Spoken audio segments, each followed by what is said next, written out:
I'd now like to induct our first honoree, a name that is famous throughout the land, not just here in America, but also in Ireland, former Congressman Bruce Morrison.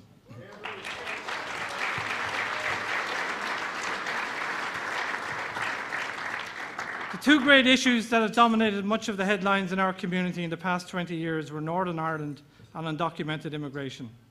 It's rare to find a man such as former Congressman Morrison who transcends both issues and has made a profound difference in both. He is, of course, most famous for the Morrison visa program, which allowed 50,000 Irish citizens to come to America legally and transformed the lives of a lost generation who, like now, had to face tough choices whether to emigrate illegally to America or stay at home.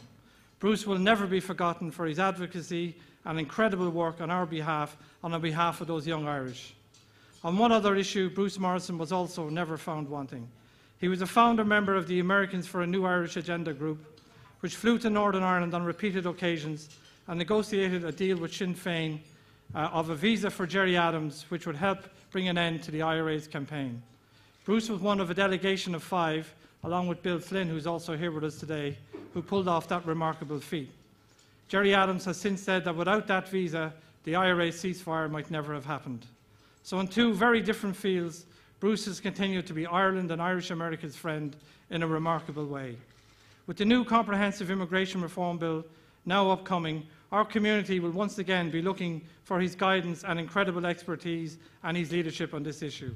We are delighted to induct Bruce Morrison into the 2013 Hall of Fame.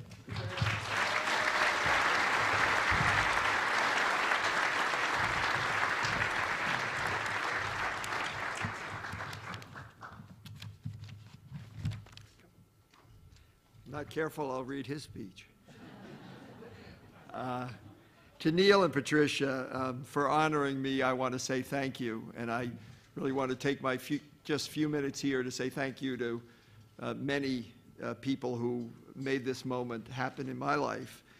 I want to say a special thanks to Niall for twice giving me the opportunity that has led to this day. First, by christening that portion of my Immigration Act of 1990 as Morrison visas, without which the brand would never have existed.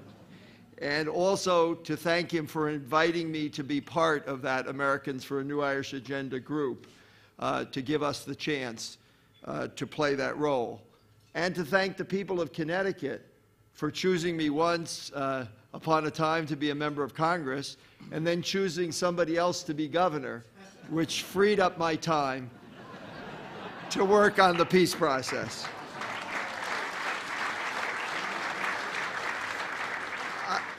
Proves that in a democracy the people have a right to be wrong.